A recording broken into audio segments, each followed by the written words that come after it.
will 2025 mean for us? Well, the answer, hopefully, to that burning question lies on my phone line right now with Mal Fletcher, social commentator and futurist and chairman of 2030 Plus.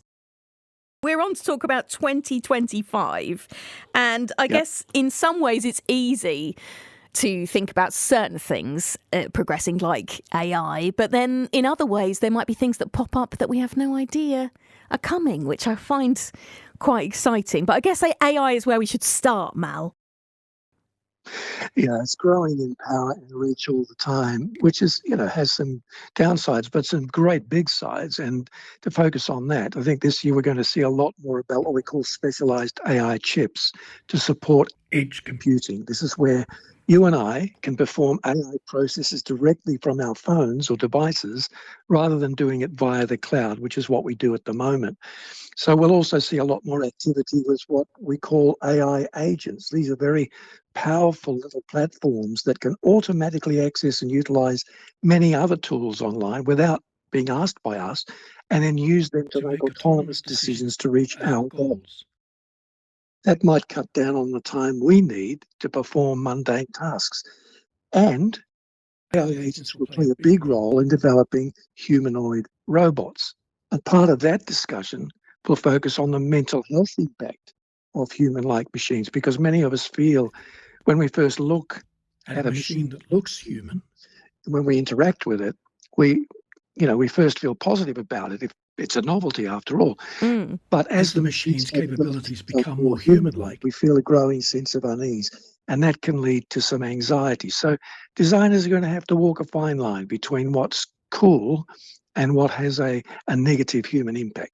Interesting. And my husband and I always refer to it as kind of a bit Black Mirror-esque, if you've ever seen that show on the BBC or on Netflix. Charlie Brooker's kind of slightly disturbing dystopian future. Things like, AI being implanted into humans, us having like a chip in our brains, Mal. Are we getting closer to sort of stuff like that in sci-fi films becoming a reality in 2025, do you think?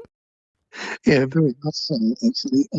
The UK is deliberately positioning itself, Sophie, to take a leading role in implant technologies, bridging the gap between research, which AI is very good at, UK is very good at, and the practical application of implants. So this year and the next year, we're going to hear about companies like Neuralink and others producing brain implants, for example, that are as small as a grain of sand using what we call nanotechnology. They'll also start to build implants that are made from biodegradable materials so that they just dissolve in the body after they've served their purpose.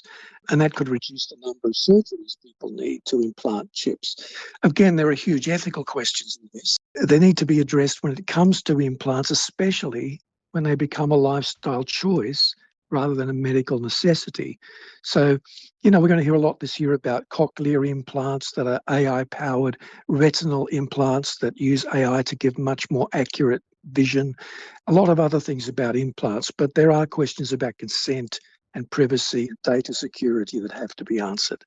Interesting. I was talking to my in-laws over Christmas about us having to sign off a sort of genetic AI kind of thing for my eldest, who's at secondary, and he pays for his lunches with his fingerprint. So you have to sort of sign a little waiver saying that they can hold his fingerprint on file until whenever it is 2018, which feels very sci-fi compared to when we were at school, Mal.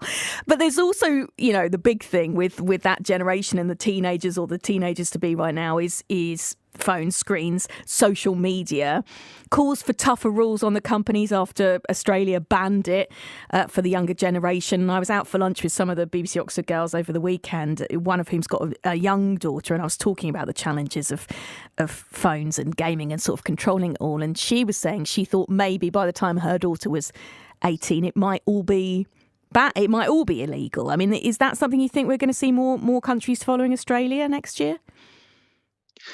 Yeah, we may do. I think governments are watching it at the moment because although Australia's made the decision to go down that road, they haven't yet said how they're going to implement it. And that's the big question. I mean, it is high time that governments did something to protect kids with social media. They're not in a position to make informed decisions at their age, either about the content they consume or the content they produce online.